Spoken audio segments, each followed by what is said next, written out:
안녕하세요, 썰밤 가족 여러분. 저는 경기도에 살고 있는 40대 여성입니다.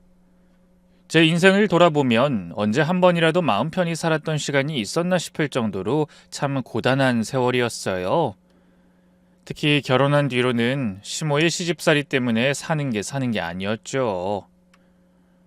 바보처럼 한 번 대들 생각도 못하고 꼭 참기만 했는데요. 지렁이도 밟으면 꿈틀한다고 결국엔 다 뒤집어 엎고 속 시원하게 복수까지 해줬네요. 지금부터 그 이야기를 해보려고 하는데요. 고통받고 있는 대한민국의 모든 며느리들에게 제 글이 작은 용기가 되길 바라며 시작해보겠습니다. 부모님을 떠올리면 늘 두 분이 싸우던 것밖에 기억이 없어요.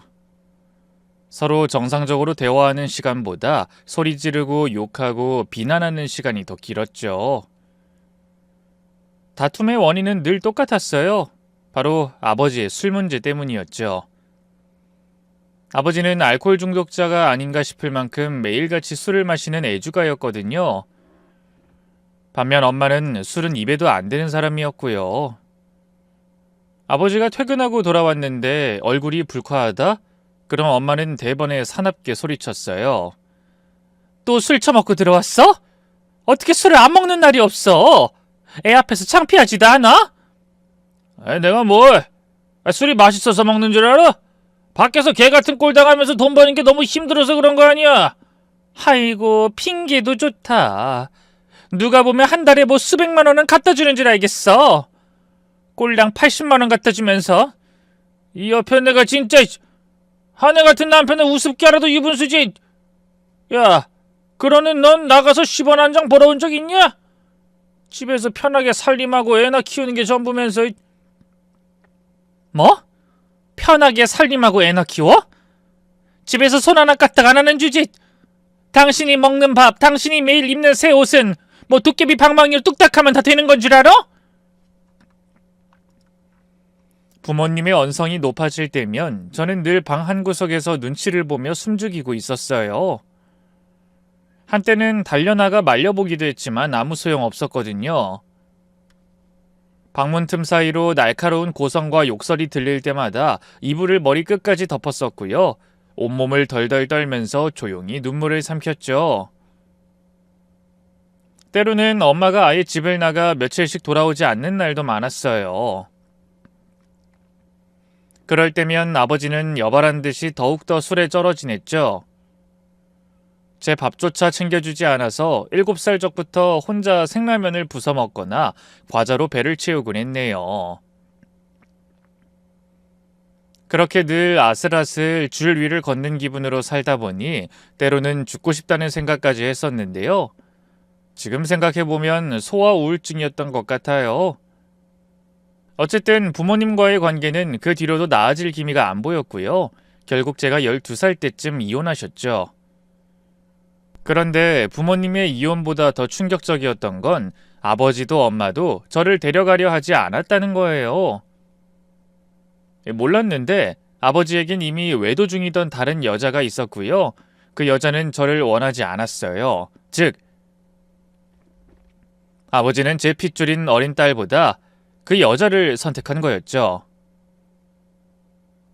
결국 저는 시골에 있는 할머니 댁에서 지내게 됐어요. 엄마는 미안하다고 나중에 형편이 피면 꼭 데리러 오겠다고 했지만 이미 제 작은 가슴은 상처투성이가 되어버린 지 오래였죠. 그런 저를 품어준 건 오직 할머니뿐이었어요.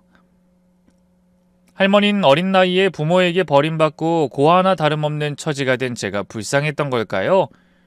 툭하면 저를 끌어안고 가여운 우리 강아지 하며 혀를 차셨어요. 그럴 때마다 하지 말라고 괜히 할머니의 허리를 밀어내곤 했지만 사실은 그 따뜻한 품이 마냥 싫지만은 않았죠. 아버지는 할머니에게 저를 맡기면서 최소한의 양육비나 생활비도 주지 않아서요.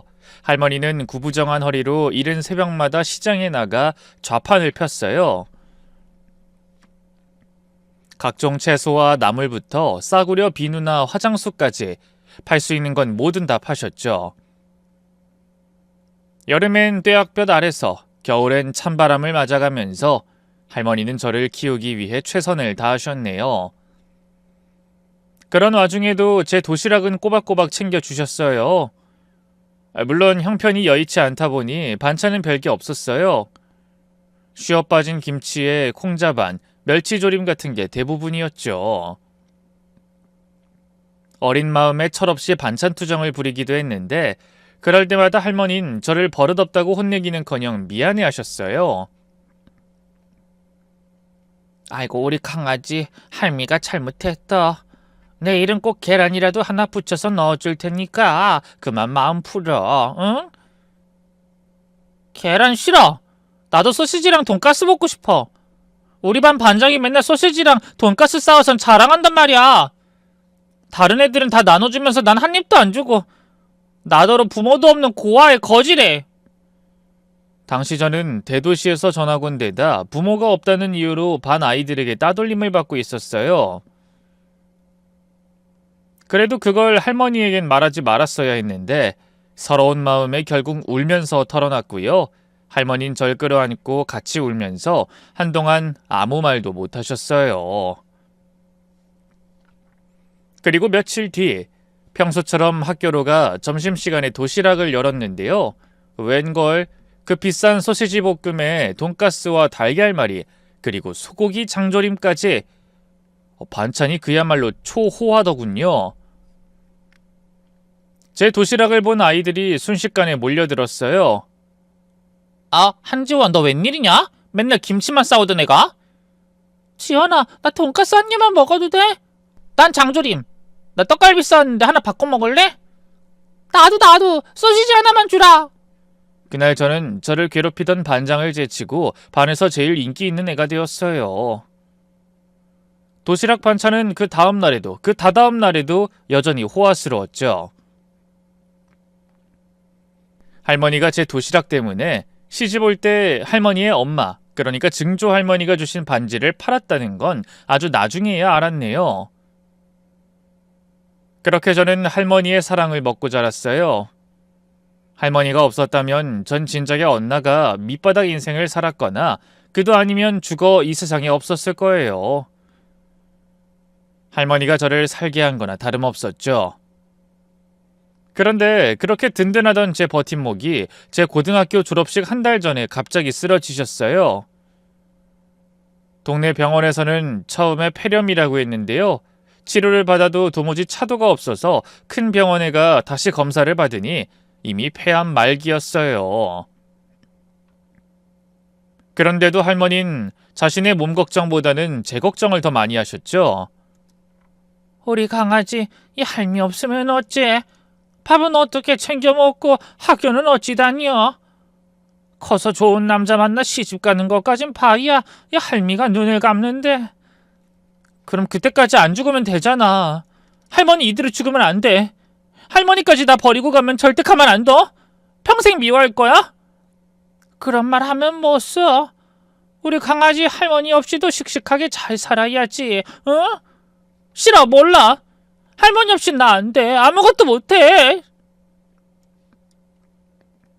지금 생각해보면 할머니도 많이 무서웠을 텐데 철없던 저는 그런 할머니를 위로하긴커녕 나 버리고 가지 말라고 울고불고 떼만 썼어요. 그뿐인가요? 이대로 그냥 죽으면 가만두지 않을 거라고 협박까지 했죠. 그런데도 할머니는 그런 저를 나무라긴커녕 가엾게만 여기셨어요. 그리고 병원에 입원한 지 한 달 만에 끝내 세상을 떠나셨죠. 처음엔 아무런 감정이 들지 않았어요.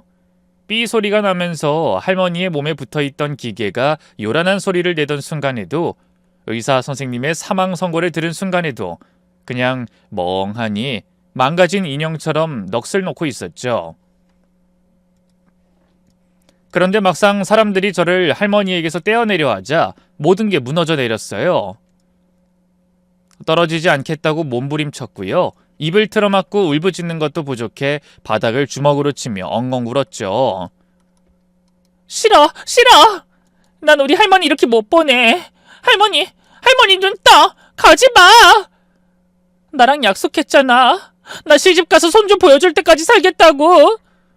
할머니 나 안 버리겠다고 했잖아. 근데 이렇게 먼저 가버리면 어떡해? 할머니, 할머니. 손녀분 진정하세요. 이러시면 할머님도 마음 편히 못 떠나세요. 그러니까 가지 마. 가지 말라고 할머니. 나 두고 가지 마. 나 할머니 없이 못 살아. 죽음이 갈라놓은 이별만큼 끔찍한 게 또 있을까요? 눈물 범벅인 얼굴을 천에 묻고 아무리 울어도 할머니는 끝내 한 번도 눈을 뜨지 않았어요. 그 거친 손, 그 따뜻한 품이 다시는 돌아오지 않는다는 걸 깨닫자 그제야 진짜 고아가 됐구나 실감이 나더군요. 이 세상에 나를 진심으로 사랑해주던 단 한 사람이 사라졌다는 그 허망함과 상실감이란 겪어보지 않은 사람은 절대 모를 거예요. 할머니의 장례식장은 썰렁했어요. 마을 어르신 몇 분과 친척 어르신들, 그리고 뒤늦게 나타난 아버지가 전부였죠. 아버진 재혼한 여자랑 함께 왔는데요. 전 그 여자 얼굴을 한 번도 본 적이 없었지만 단번에 알아볼 수 있었어요. 어릴 때부터 할머니가 그 여자랑 아버지를 욕을 많이 하셨거든요. 아버지가 그 상간녀 때문에 절 버렸다고요. 어쨌든 검정색 원피스를 차려입고 무표정하게 선 그 여자는 마치 이 모든 상황이 귀찮기라도 한다는 듯 연신 시계를 힐끔거렸어요. 그뿐인가요? 저와 눈이 마주치자 대놓고 흘끼듯 쳐다보더군요. 눈빛 하나, 몸집 하나에서조차 그 여자가 저를 얼마나 불편하게 여기는지 느낄 수 있었어요. 그 옆에 선 아버지 역시 마치 애물단지를 만난 사람처럼 제게 잘 지냈냐? 한마디 던진 게 전부였고요. 제가 아무 말도 없자 장례식장 구석에 앉아 담배만 피워대더군요. 장례가 끝난 뒤 아버지는 조용히 절 불렀어요. 지원아, 그동안 애비가 너 할머니한테 맡겨두고 한번 보러 오지도 못해서 많이 서운했지? 애비가 미안하다. 처음엔 그렇게 서두를 열기에 저는 아버지가 이제서 양심의 가책을 느껴 용서라도 구하는 건가 했는데요. 그럼 그렇지, 이어 아버지가 그러더군요. 근데 애비가 형편이 영 여의치가 않아서 말이다. 이제 너도 다 컸으니까 뭐 혼자서도 살 수 있지 않겠냐? 이 돈으로 어디든 너 살고 싶은 데 가서 살아라. 그러면서 아버지가 저에게 봉투 하나를 건넸어요. 안엔 집은커녕 작은 새빵 하나 구하기에도 턱없이 부족한 액수가 들어있었죠. 그 순간 눈앞이 발갛게 달아오르는 기분이었어요. 분노인지 모멸감인지 아니면 절망인지 모르겠는데 심장이 벌렁거리고 눈앞이 핑 돌더군요. 제가 가긴 어딜 가요? 저 할머니 집에서 계속 살 거예요. 그 집은 처분할 거다. 너 혼자 살기엔 너무 크잖아. 그리고 거긴 네 고향도 뭣도 아닌데 거기서 뭘 하겠다고? 젊은 애가. 서울이든 어디든 큰 도시로 가야 먹고 살지. 멋대로 할머니 집을 처분하겠다는 말에 기어이 감정이 북받쳐 올랐어요. 그래서 손으로 테이블을 쾅 내려치면서 소리쳤죠. 아버지가 뭔데 할머니 집을 멋대로 팔아요? 하, 고향도 뭣도 아니라고요? 아버지가 날 그 집에 내다버린 순간부터 그 집은 제 집이었고 고향이었어요. 근데 아버지가 뭔데 그 집을 팔겠대요? 내 집이에요. 할머니랑 살던 내 집이라고! 아니 이게 어디 버르장머리 없이 애비 앞에서 이렇게 희까닥해선 따지고 되는 게 아주 지혜미랑 판박이네. 네 집은 무슨 네 집이야? 우리 어머니 집인데 돌아가셨으면 당연히 자식인 내 집이지. 됐고 이번 주 안으로 집 비우고 어디든 떠나. 알겠냐? 거친 노성과 함께 아버지가 제게 돈봉투를 던졌어요. 법에 대해선 아는 게 전혀 없었지만 할머니의 재산이 손녀인 저보다 자식인 아버지에게 더 우선된다는 걸 모를 만큼 어수룩하진 않았어요. 아무리 억울해도 제가 법적으로 주장할 수 있는 건 아무것도 없었죠. 평생 자식 노릇은 하지도 않던 아버지가 그 집을 거저먹는다는 현실이 너무나 뼈아팠어요. 너무나 서럽고 가슴 아팠죠. 하지만 아버지 앞에서 약한 모습을 보이기는 죽어도 싫었어요. 우는 소리를 하고 싶지도 않았죠. 할머니의 마지막 부탁처럼 저 혼자서도 씩씩하게 잘 살아가야겠다는 오기가 생기더군요. 저는 이새를 악물며 아버지가 던져준 봉투를 집어들었어요. 그대로 나가버리면 스스로가 패배자처럼 느껴질 것 같아서 기어이 입을 열어 아버지에게 말했죠. 이 돈 치사하고 더럽지만 받을게요. 왜냐면 저한텐 이 쥐꼬리만한 돈이라도 받을 자격은 있으니까. 나 그래도 아버지 자식이잖아요. 근데 기억하세요. 오늘부로 아버진 더 이상 제 아버지 아니에요. 두고 보세요. 세월 앞에선 장사 없으니까 아버지도 앞으로 할머니처럼 병에 걸릴 거고 늙어서 걷는 것조차 힘들어지는 날이 분명 올 거예요. 그때 그 상간녀가 아버지 뒤치다거리를 해줄 것 같아요? 뭐야? 너 지금 너희 애비 저주하는 거냐? 네, 이건 제 저주예요. 반드시 실현돼. 그때 돼서 제 얼굴 볼 생각 절대 하지 마세요. 전 늙고 병든 당신을 책임질 이유도 의무도 없으니까. 너 거기 안 서! 흥분한 아버지가 저를 불러 세웠지만 저는 돌아보지 않았어요.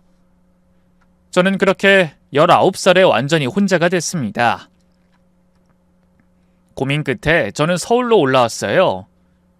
아버지가 준 돈으로는 서울에서 단칸방 하나 구하는 것도 힘들어서요. 결국 고시원으로 들어갔죠. 저도 또래 애들처럼 대학에 가고 싶었지만 그건 사치였어요. 목구멍이 포도청인 상황이라 당장 일자리부터 알아봤는데요. 자격증도 뭣도 없는 저였지만 젊음이 무기라고 다행히 작은 제조회사에 격리로 들어갈 수 있었어요.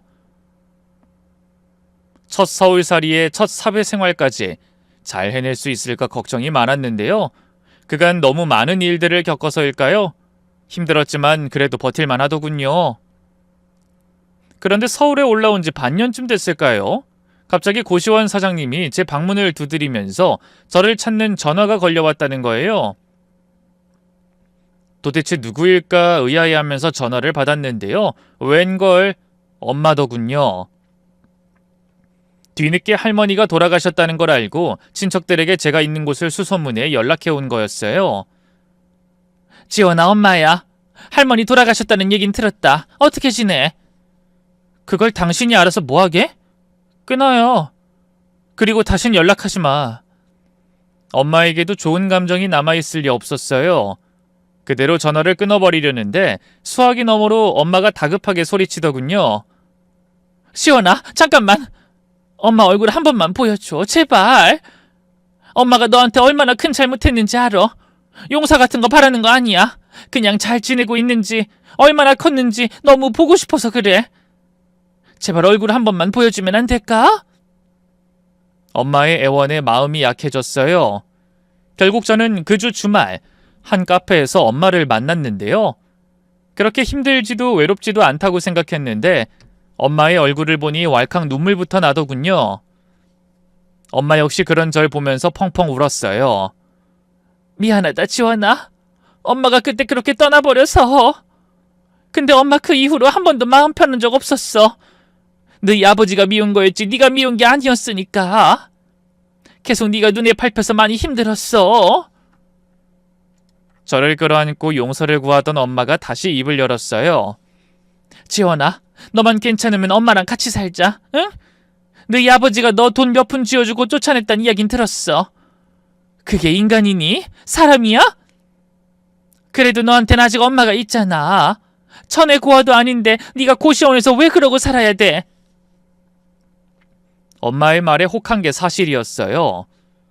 엄마가 떠난 뒤로 아닌 척했지만 늘 엄마의 애정에 굶주려 있던 저였으니까요.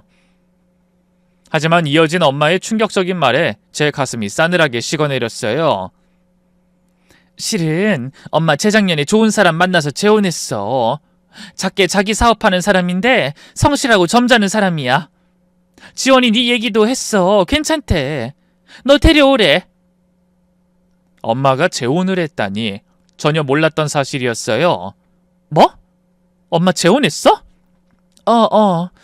미리 말 못해서 미안해.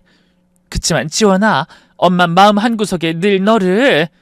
일순 배신감이 끌어올랐어요. 저는 엄마를 거칠게 밀쳐내고 소리쳤죠. 웃기지 마. 마음 한구석에 내가 있었다고? 그럼 왜 지금이야?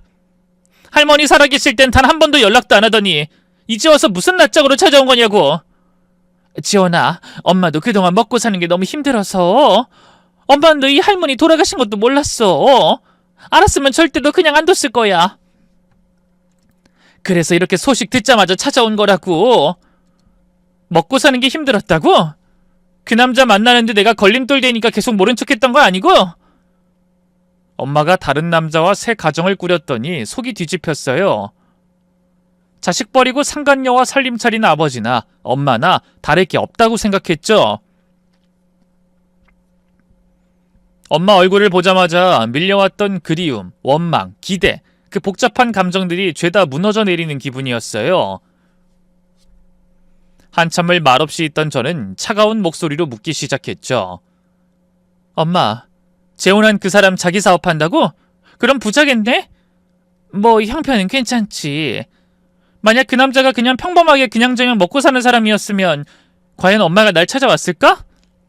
지원아, 엄마는... 아니 뭐야? 불쌍한 딸님이 이용해서 그 남자 앞에서 좋은 엄마 코스프레 하고 싶은 거야? 자기가 버린 딸 이제사 그 남자 돈으로 구제해 주려는 거냐고. 그럼 엄마는 죄책감도 덜고 그 남자한테는 잘 보일 테고 일석이조네? 저는 일부러 더 위약을 떨었어요. 엄마 마음이 그게 아니라는 걸 알면서도 스스로 제어가 되질 않더군요. 엄마는 충격으로 덜덜 떨면서 제대로 된 말도 꺼내지 못했어요. 그러다 간신히 고개를 가로저으며 입술을 열었죠. 아니야, 지원아, 그게 아니라 엄마는 그저 겁이 났어. 네 앞에 설 용기가 없었어. 너무 늦은 거 알아. 그래도 지금이라도 늦은 거 알아? 그래, 맞아. 엄마 말대로 늦었어. 너무 늦었고 돌이킬 수도 없어. 난 이미 엄마 없는 세상을 살아왔고 이제 더는 당신이 필요 없어. 이제 와서 다른 남자 돈으로 먹고 살만해지니까 엄마 노릇하겠다고? 웃기지 마. 미안하지만 난 그런 엄마 필요 없어. 나한테 당신은 이미 죽은 사람이나 마찬가지야. 그렇게 말하고 저는 자리에서 일어나 그대로 카페를 나섰어요. 이후 엄마에게서 계속 연락이 왔지만 결코 받지 않았죠. 그렇게 고아는 아니지만 고아 같은 삶을 이어가던 어느 날이었어요. 황량한 사막 같던 제 삶에 언젠가부터 한 남자가 뿌리내리기 시작했어요. 그 남자는 제가 다니던 회사의 직속 상사였는데요. 저보다 6살 연상에 일도 잘하고 리더십도 있어 여러모로 배울 점이 많은 사람이었어요. 그 사람 역시 제가 요즘 애들 같지 않게 일할 자세가 되어 있다면서 퍽 예뻐했죠. 부모의 사랑을 받지 못한 채 컸기 때문일까요? 그 사람의 사소한 칭찬 하나에도 기뻤어요. 더욱더 인정받고 싶었고 더욱더 잘하고 싶었죠. 매일 아침 출근할 때마다 마음속으로 다짐했어요. 오늘은 실수하지 말자. 그 사람 실망시키지 말자. 자연스레 그 사람과 점점 가까워질 수밖에 없었어요. 단둘이 야근을 하거나 외근을 함께 나가는 일이 늘어났고요. 상사에 대한 동경과 인정받고 싶다는 욕심은 어느새 사랑으로 발전해 있었어요. 어느 순간부터 그 사람의 웃는 얼굴을 보면 저도 웃음이 나고 그 사람이 피곤해 보이면 저도 괜히 마음이 쓰이더라고요. 그 사람도 마찬가지였던 것 같아요. 제게 점점 더 신경을 쓰고 챙겨주기 시작했거든요. 회식 자리에서도 자연스레 자기 옆자리를 내주고요. 때로는 퇴근길에 집까지 데려다 주기도 했죠. 그래도 좋아한다, 사귀자 뭐 딱히 말은 없었는데요. 어느 날 평소보다 일이 늦게 끝나서 둘이서 늦은 저녁을 먹게 됐는데요. 밥을 다 먹고 나오는 길 그 사람이 말없이 제 손을 잡더라고요.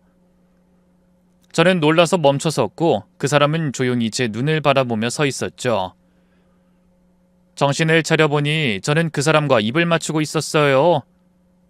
그렇게 함께 밤을 보내게 됐고 정식으로 연인 사이가 됐죠. 그 사람과 함께 있는 시간이 늘어날수록 난생 처음 세상에 내가 뿌리를 내리는 것 같았어요. 누군가 내 하루를 궁금해하고 나를 기다려준다는 게 믿기지 않았죠. 2년쯤 사귀다 결혼 이야기가 나왔고 저는 망설임 없이 수락했어요. 이 사람이라면 평생 함께해도 괜찮겠다는 확신이 들었거든요. 정말 간절하게 바랬어요. 부모님과 다르게 살고 싶다. 따뜻하고 행복한 가정을 꾸리고 싶다고 말이에요.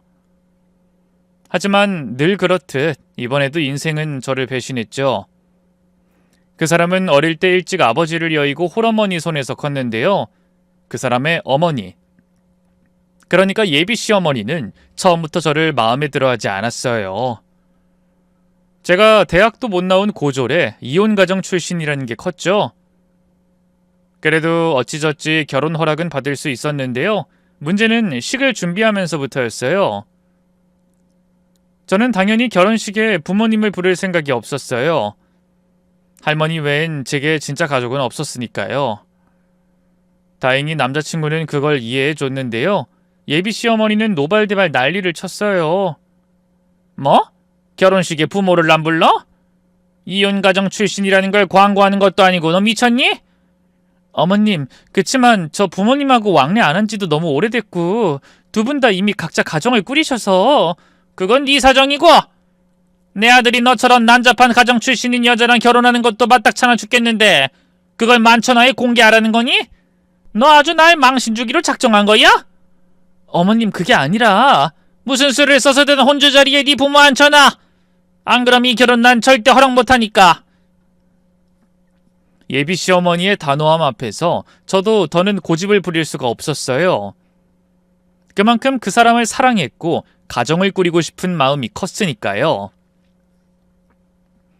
하지만 곧 죽어도 아버지만큼은 부르고 싶지 않았어요. 제 손에 푼돈을 쥐어주면서 너 알아서 살라고 말하던 그 남자를 어떻게 제 결혼식에 초대하겠어요? 목에 칼이 들어와도 싫었죠. 결국 저는 외가 쪽 친척 어르신을 통해 엄마에게만 연락했고요. 다행히 엄마는 흔쾌히 제 결혼식에 와주겠다고 하셨어요. 또 상견례까지는 아니지만 그래도 결혼식 전에 예비 시어머니와 그 사람, 그리고 저와 저희 엄마까지 넷이서 밥 한 끼 먹기로 했는데요. 자리가 자리인 만큼 참 불편하면서도 난감하더군요. 무엇보다 고역이었던 건 예비 시어머니가 엄마 앞에서 너무 대놓고 저를 하대한다는 거였어요. 처음에는 형식적인 인사와 덕담 몇 마디가 오갔어요. 하지만 그건 아주 잠깐뿐이었고 예비 시어머니는 금세 본색을 드러냈어요. 발단은 제가 젓가락질을 하다가 음식을 흘리면서 시작됐죠. 예비 시어머니는 바로 여발한 듯이 혀를 차더군요. 지연아, 넌 나이가 몇인데 젓가락질도 똑바로 못하니? 보기 흉하게? 아, 죄송합니다. 이래서 가정교육이 중요한 거야. 안 그래요, 사부인? 지원이 어릴 때부터 지 할머니 손에 컸다면서요. 지원이 교육에 많이 신경을 못 쓰신 게 속상하시겠어요. 말투는 나긋나긋했지만 저와 엄마를 동시에 모욕하고자 하는 의도가 분명하게 느껴졌어요.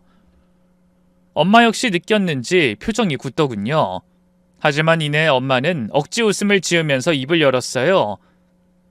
우리 지원이가 부족한 점이 많아요. 그래도 모쪼록 잘 부탁드립니다. 아유, 가르칠 게 한두 개여야 말이죠. 뭐 요즘 세상에 대학 못 나온 건 그렇다 쳐요. 여자가 가방끈 길어봤자 쓸데도 없으니. 그치만 기본적인 집안 살림은 할 줄 알아야 하잖아요.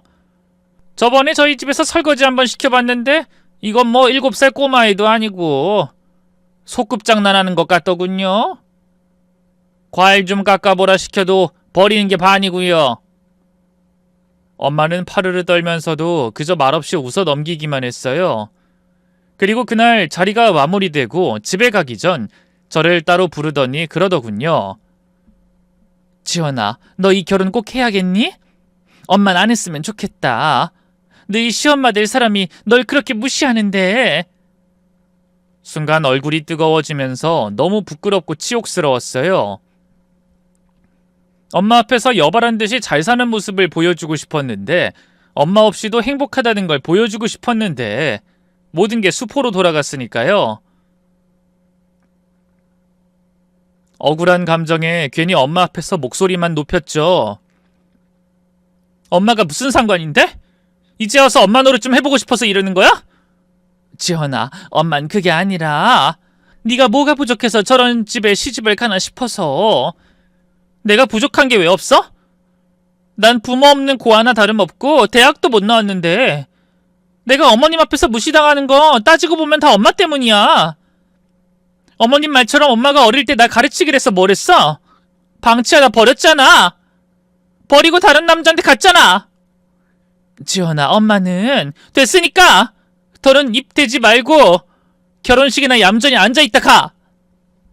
이제 와서 엄마가 내 일에 이래라 저래라 할 자격 없어. 엄마도 엄마 인생 살았잖아. 그러니까 나도 내 인생 살게. 상관하지 마. 애초에 어머님 아니었으면 엄마 내 결혼식에 부르지도 않았을 거야. 저는 그렇게 엄마의 손을 뿌리친 채 아무 말 없이 등을 돌렸습니다. 눈물이 차올랐지만 끝끝내 고개를 돌아보지 않았고 예정대로 결혼식을 치렀죠. 아직도 그날이 생생히 기억나요. 예식장 맨 앞줄, 혼주 자리에 조용히 앉아있는 엄마를 보았을 때 마음 한켠이 이상하게 저릿했어요. 눈물이 날 것 같은 걸 억지로 삼키며 저는 최대한 무표정한 얼굴로 엄마를 외면했죠. 괜히 울기라도 하면 그동안 애써 다져온 마음이 무너질 것 같아서요. 그리고 그날 이후 저는 엄마와 다시 연락을 끊었습니다. 새로 꾸린 가정이 엄마의 빈자리를 대신해 줄 거라 믿었어요. 하지만 결혼 생활은 제 예상보다 훨씬 더 고단했습니다. 가장 힘들었던 건 역시나 시어머니의 시집살이였어요. 시어머니가 합가를 조건으로 결혼을 허락했기 때문에 신혼여행에서 돌아오자마자 시댁으로 들어가 살았는데요. 시어머니는 저를 며느리가 아닌 하녀처럼 대했어요. 모든 집안일은 당연하다는 듯이 다 제가 해야 했고요. 시어머니의 목욕 시중까지 들어야 했죠. 무엇보다 견디기 힘들었던 건 배고픔이었어요. 제가 밥상을 차리고 나면 밥 퍼담는 건 꼭 시어머니가 하셨는데요. 문제는 제 밥그릇엔 채 반의 반도 안 되는 밥을 퍼주셨다는 거예요. 더 먹으려고 일어나면 본인이 갖다 주겠다 말만 하시곤 남편과 본인이 식사를 다 할 때까지 꼼짝도 하지 않으셨죠. 맞아요. 눈치껏 더 먹지 말라는 거였어요. 그뿐인가요? 삼시세끼 식사 외엔 다른 군것질은 일체 못하게 하셨어요. 과일을 사와도 딱 본인이랑 남편 먹을 만치만 사와선 저 모르게 깎아 먹었죠. 다른 것도 아니고 먹는 걸로 그러니 참 서럽더군요. 하지만 남편은 대수롭지 않게 생각했어요. 어머니가 일부러 그러겠어. 나랑 둘이 살 때 먹던 게 버릇이 돼 그런 거지. 밥도 당신이 더 퍼서 먹으면 되잖아. 내가 일어나면 어머님이 자기가 퍼주겠다고 하잖아. 그래놓곤 다 먹을 때까진 절대 안 퍼주잖아. 그게 무슨 뜻이겠어? 그냥 잊어버리신 거지 뭐. 뭘 그렇게 곡해해서 해석해. 내가 곡해하는 거라고? 어제 포도 사온 것만 해도 그래. 딱 한 송이만 사와선 나 씻는 사이 당신한테만 줬지? 그냥 타이밍이 그랬던 거지. 진짜 왜 그래 여보. 나 안 그래도 일 때문에 힘들어 죽겠는데 집에 와서까지 꼭 힘들게 해야겠어? 결혼 전엔 세상 사랑꾼이었던 사람이 결혼하니 그런 효자가 또 없더군요. 남편은 남의 편이란 말이 딱이더라고요. 시간이 흐를수록 제 마음에선 이혼하고 싶다는 생각이 커졌는데요. 그쯤에 하필이면 딸애가 생겼어요. 죽어도 딸한테만큼은 절대로 이혼 가정이라는 제 팔자를 물려주고 싶지 않았어요. 그래서 묵묵히 참고 살기로 했죠. 어느 집이나 다 이렇게 비슷비슷하게 산다고 스스로를 위로하면서요. 하지만 하늘도 참 무심하시죠. 딸아이가 유치원 들어갈 무렵 또 다른 사건이 벌어졌어요. 경기가 급격히 악화되면서 남편이 회사에서 잘린 거였죠. 그래도 처음엔 별로 걱정하지 않았어요. 남편이 바로 이직할 수 있다면서 구직 사이트를 들여다보고 여기저기 이력서도 넣었거든요. 하지만 계속해서 탈락의 고배를 마시자 자포자기하는 심정이 됐던 걸까요? 언젠가부터 남편은 더는 이력서를 넣지도 않았고요. 그렇다고 해서 알바나 막노동 같은 다른 돈벌이를 알아보지도 않았어요.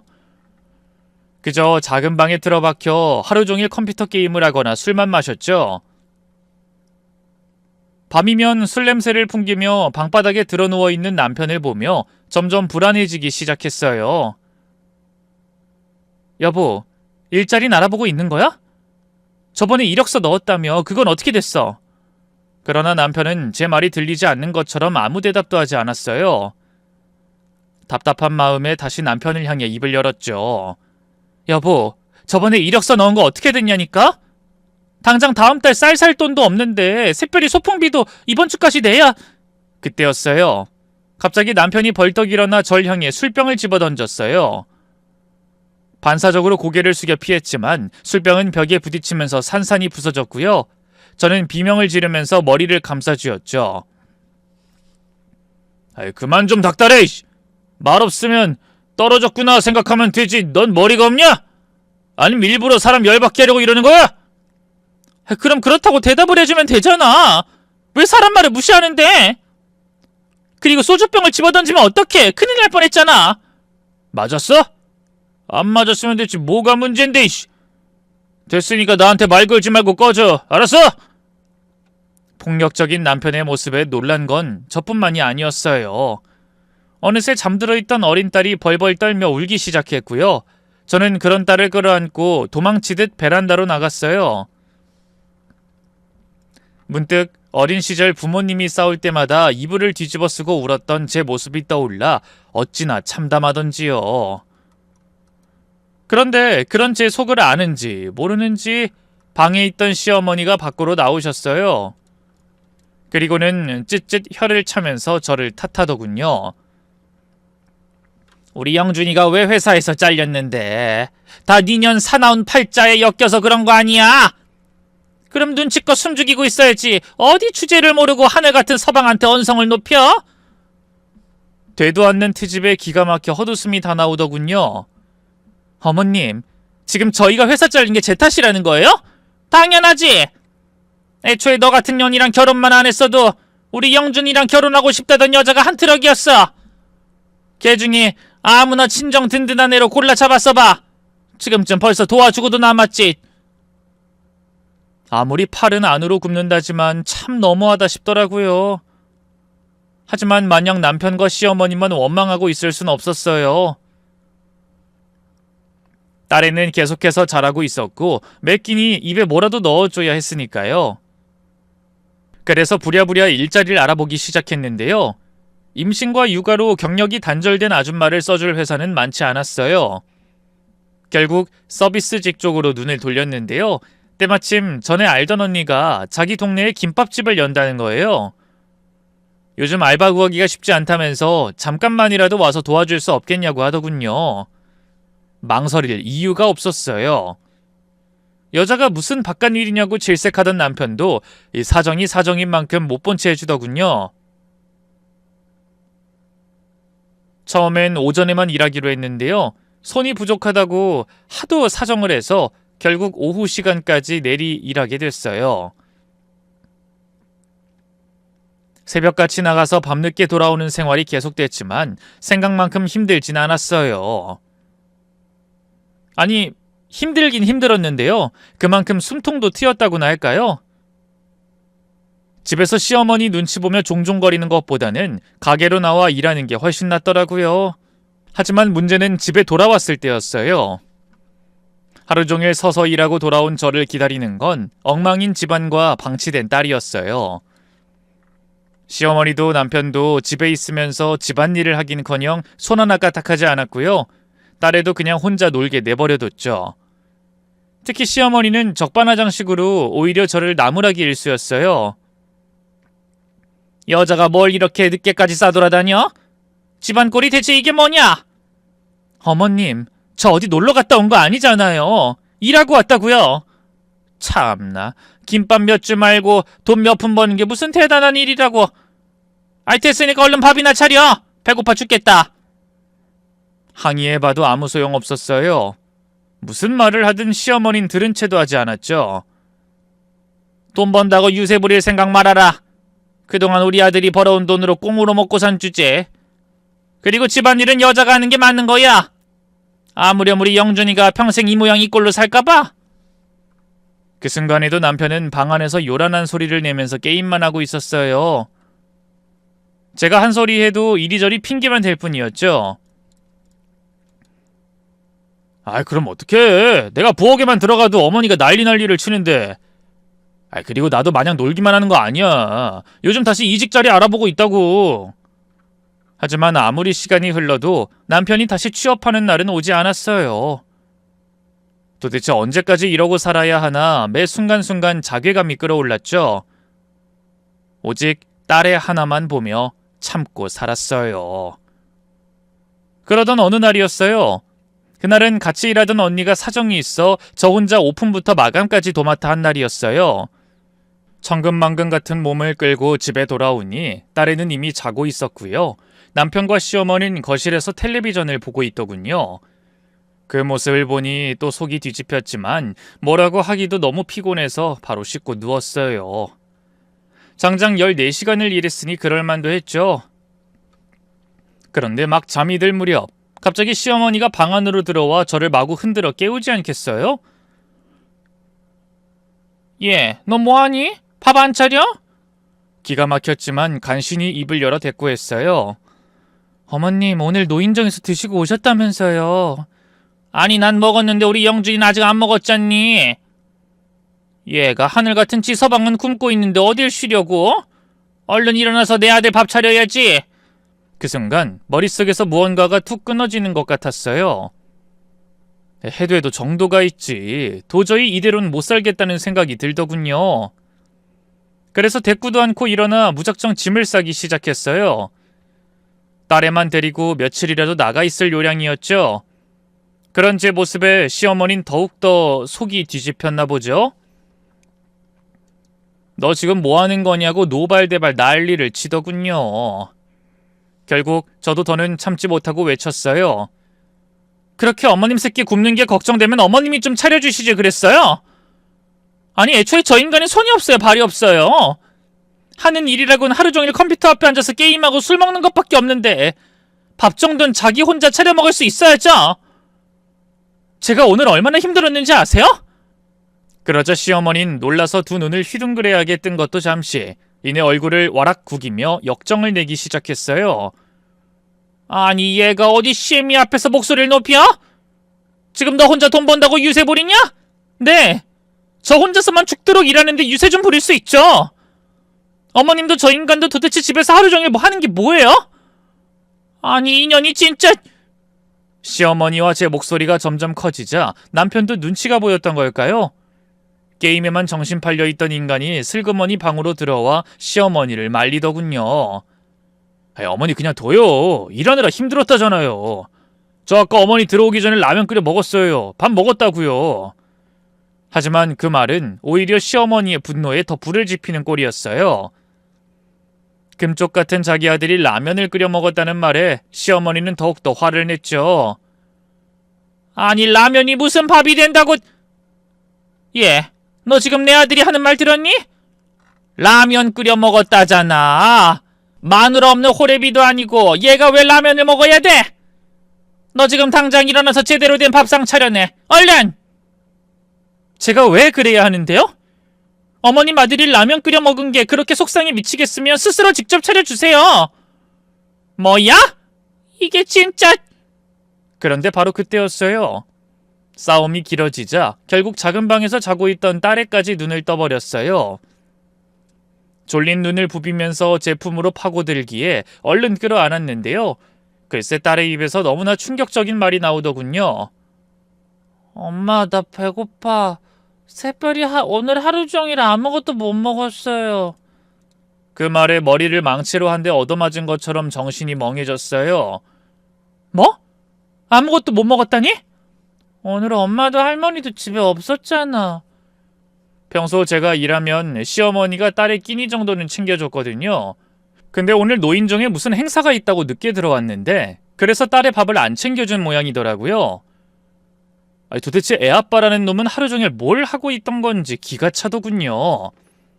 아빠가 밥 안 차려줬어? 아빠는 라면 먹었다던데. 그거 아빠 혼자 먹었어. 난 엄마 오면 준다고. 시무룩한 딸의 말에 야차 같은 표정으로 남편을 노려봤어요. 그러자 남편이 찔끔한 표정으로 변명 아닌 변명을 하더군요. 아니, 라면이 하나밖에 없었단 말이야. 그리고 애한테 라면 안 좋잖아. 당신 오면 챙겨 먹이려고 했지. 그걸 말이라고 해? 그래서 네 새끼는 쫄쫄 굶고 있는데 너 혼자 그 앞에서 라면을 처먹었다고? 너 정말 인간 아니구나. 짐승도 자기 새끼는 챙겨. 아이, 또 그렇다고 무슨 말을 그렇게 해. 그럼 당신은 뭐 새별이가 내 딸이기만 해? 당신은 뭐 했는데? 너 대신에 돈 벌고 왔잖아. 14시간 동안 엉덩이 한번 못 붙이고 죽어라 일만 했는데 넌 집에서 탱자탱자 놀면서 내 딸을 굶겨? 더는 견딜 수가 없었어요. 그동안 참고 살았던 건 오직 딸애한테 아빠라는 존재를 남겨주고 싶어서였는데 이런 아빠라면 필요 없다는 생각이 들더군요. 저는 그대로 남편에게 달려가 남편의 뺨을 연달아 후려쳤어요. 이제 우린 끝이야. 다신 나랑 샛별이 볼 생각 마라. 뭐? 잠깐만, 여보! 놀란 남편이 저를 붙잡았지만 뿌리쳤어요. 그리고 그대로 딸의 손을 잡고 밖으로 나왔죠. 급한 대로 택시를 잡아타긴 했는데 갈 곳이 없더라고요. 망설이다가 친정엄마한테 전화를 걸었어요. 여보세요? 지원이니? 친정엄마 목소리를 듣자 갑자기 와락 눈물이 나기 시작했어요. 놀란 엄마가 무슨 일이냐고 캐물었고요. 저는 오늘 있었던 일을 대략적으로나마 설명했죠. 그러자 엄마가 바로 자기 집으로 오라고 하더군요. 도착한 곳은 으리으리한 2층짜리 전원주택이었어요. 엄마 새 남편이 돈을 잘 번다는 건 알았지만 이렇게까지 잘 살고 있을 줄은 몰랐기에 좀 위축이 되더군요. 초인종을 누르려 하자 손이 안 떨어지더라고요. 엄마 혼자 있는 것도 아닐 텐데 이 집에 딸을 데리고 들어가도 될지 판단이 안 서더군요. 그런데 바로 그때였어요. 대문이 열리면서 엄마가 밖으로 나왔죠. 왜 안 들어오고 그러고 서 있어? 얼른 안으로 들어와. 얘가 샛별이구나. 세상에 어쩜 어릴 때 너랑 꼭 닮았네. 심지어 엄마는 손녀마저 처음 보는 거였어요. 왠지 모르게 죄책감이 들어 말없이 서 있었죠. 그러자 친정엄마는 저와 딸의 등을 밀며 집 안으로 이끌었어요. 그런데 엄마의 새 남편은 보이질 않더라고요. 제가 주변을 두리번거리자 엄마가 얼른 입을 열었어요. 그 사람은 네가 불편해할까봐 2층으로 보냈어. 내일까진 안 내려올 테니까 편하게 있으렴. 그냥 지금이라도 내가 나갈게.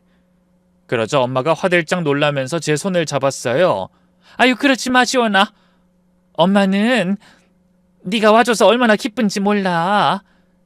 너도 우리 손녀도 좀 더 보고 싶어. 엄마의 말에 다시금 눈물이 흘렀어요. 그러자 엄마도 그런 저를 끌어안고 울기 시작했죠. 아무것도 모르는 딸애 역시 제가 울어서 그런가 큰 소리로 울기 시작하더군요. 그러자 엄마가 재빨리 눈물을 훔치면서 말했어요. 샛별이 아무것도 못 먹었다고 했지? 기다려. 지금 뭐라도 좀 만들어 올 테니까. 괜찮다고 하는데도 엄마는 주방으로 달려가 이것저것 반찬을 꺼내고 밥을 차렸어요. 이 딸애는 어지간히도 배가 고팠는지 허겁지겁 먹은 다음 그대로 잠들어 버렸고요. 저는 그런 딸애를 보면서 미안하고 또 미안해 눈물만 흘렸죠. 그러자 엄마가 제 옆에서 제 등을 토닥이며 조용히 말했어요. 지연아, 아무 걱정하지 말고 이혼해. 엄마가 있잖아. 그동안 엄마 노릇 못한 거 이젠 할 수 있게 해줘. 알겠지? 솔직히 그 말에 정말 안심이 됐어요. 망망대해에 홀로 떠있는 기분이었는데 뒤늦게 구명줄을 발견한 기분이었죠. 이후 저는 엄마네 집에서 지내면서 이혼 준비를 하기 시작했어요. 남편이 곧 죽어도 이혼은 못한다고 버텨서 결국 소송을 해야 했는데요. 자신 있었어요. 요 몇 년 남편은 가장 노릇도 아이 아빠 노릇도 제대로 해낸 게 없었으니까요. 지리한 재판 끝에 당연히 법원은 제 편을 들어줬고요. 저는 무사히 남편과 갈라선 건 물론 딸아이 양육권과 친권까지 가져올 수 있었죠. 그뿐인가요? 재산 분할 때문에 남편은 유일한 재산이라 할 수 있던 집도 팔아야 했고요. 그 돈을 대부분 다 제게 줘야 했죠. 어찌나 속이 시원하던지요. 그런데 남편보다 더 지옥불이 떨어진 사람은 따로 있었어요. 다름 아닌 시모였죠.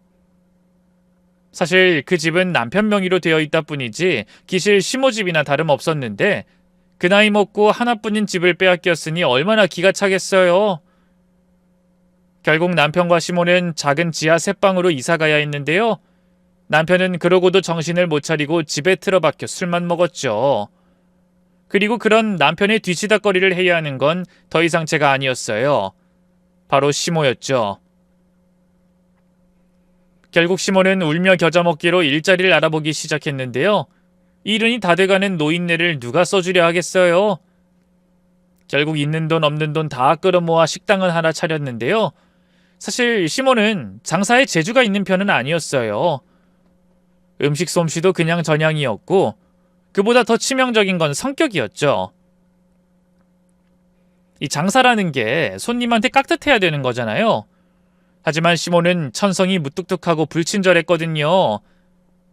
그런데 천운이라 해야 할지 목 좋은 곳에 가게를 열어서요. 어찌저찌 먹고 살 정도는 버는 것 같았는데요.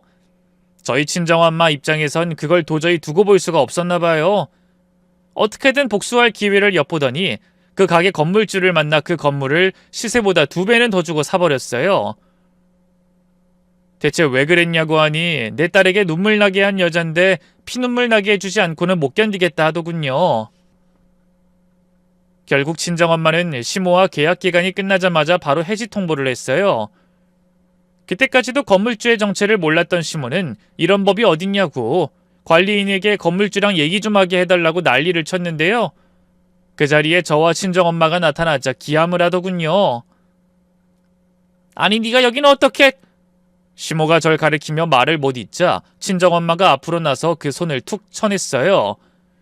어디 남의 집 귀한 딸한테 너너거리면서 손가락질을 해? 누가 못 배워먹은 여자 아니랄까봐.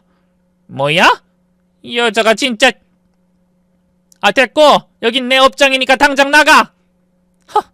건물주랑 얘기 좀 하게 해달라고 사정사정 했다며. 그래서 기껏 행차해줬더니 나가라고? 건물주? 당신이 그 새로운 건물주란 말이야? 그제야 시모의 두 눈이 커다래졌어요. 교활하게 두 눈을 굴리며 어쩔 줄 몰라 하더니 재빨리 어딘가로 전화를 걸더라고요. 다름 아닌 전남편을 부르는 거였어요. 전남편도 저와 친정엄마가 건물주가 돼 나타났다는 소식에 허겁지겁 달려왔죠. 여보, 그동안 잘 지냈어? 이게 얼마만이야? 아련한 미소를 지으며 전남편이 제게 다가왔어요. 저는 얼굴을 맞댄 것만으로도 역겨워 피했는데요. 그러자 시모가 억지 웃음을 지으며 저희 엄마한테 그러더군요. 사부인, 이거 참 저희가 인연은 인연인가 봐요. 어떻게 이렇게 또 만나게 되는지. 애들이 서로 좀 마음 상하는 일이 있어 헤어지긴 했어도 부부로 같이 산 세월이 얼만데 이렇게 갈라서겠어요. 기왕 이렇게 다시 만난 거 애들도 다시 재결합하게 하고 저희도 잘 지내보면. 내가 왜 당신 같은 막대먹은 여자랑 잘 지내야 하는데? 그리고 재결합이라니. 당신 그 쓰레기 같은 아들을 어디다 또 갖다 붙여? 여직 취직도 못하고 지 엄마 등골이나 빼먹는 한심한 종자를. 아니 말이 너무 심한 거 아니에요? 심하긴 내가 뭐 틀린 말 했어? 됐고 난 당신한테 이 건물 내어줄 마음 없으니까 이달 안에 썩 꺼져. 누가 우위에 있는지 뒤늦게 깨달은 걸까요? 시모가 황급히 저와 엄마 앞에 무릎을 꿇었어요. 그리고 멍청하게 서 있던 자기 아들까지 억지로 무릎 꿇렸죠. 지원아, 내가 잘못했다. 내 아들 제대로 못 가르쳐서 너 많이 힘들게 했던 것도 다 알아. 그치만 한 번만 봐주면 안 되겠니? 이혼하고 재산도 거진 다 넘기고 벌은 받을 만큼 받았잖아. 이 가게에서 쫓겨나면 우린 뭐 먹고 살라고. 이 가게 내느라 진 빚도 아직 다 못 갚았어. 시모는 눈물로 애원했어요. 하지만 가엾긴커녕 소름만 끼치더군요. 그래서 냉정한 목소리로 말했죠. 벌 받을 만큼 받았다뇨? 그동안 제가 당하고 살았던 거에 비하면 세 발의 피인데. 좋은 말로 할 때 썩 꺼져요. 아, 정말 이렇게까지 해야겠니? 내가 네 앞에 무릎까지 꿇었는데. 당신이랑 당신 아들 무릎이 뭐 얼마나 비싼 거라고? 그깟 싸구려 무릎 꿇는다고 내가 봐줘야 해요? 제 빈정거림에 시모와 전 남편은 울컥한 표정이었지만 아무 말도 하지 못했어요. 그 모습을 보고 있자니 어찌나 통쾌하던지요. 저와 친정엄마는 매달리는 그 모자를 뿌리치고 속 시원하게 밖으로 나왔죠. 이후 시모는 보증금 일부만 돌려받고 쫓기듯 나갔어요. 가까운 동네에 다시 가게를 열었지만 그땐 이미 맛없다는 입소문이 퍼질 대로 퍼져서요. 결국 2달도 못 가 쫄딱 망하고 말았죠. 지금은 남의 집 가정부 노릇을 하면서 근근히 살고 있다 하더군요. 전 남편은 알코올 중독자가 돼 병원에 입원 중이고요. 뭐 자업자득이니 안타깝진 않아요. 반면 저는 누구보다 잘 살고 있어요. 별 욕심 없이 시작한 식당이 생각보다 장사가 잘 돼서 얼마 전에 평수를 넓혀 이전했고요. 하나뿐인 딸도 무탈하게 잘 자라주고 있네요. 친정엄마하고는 여전히 자주 보면서 왕래하고 있고요. 이렇게 지난 날을 글로 옮겨 적고 나니 새삼 엄마한테 더 잘해야겠다는 생각이 드네요. 긴 얘기 들어주셔서 고맙습니다. 모두 건강하세요.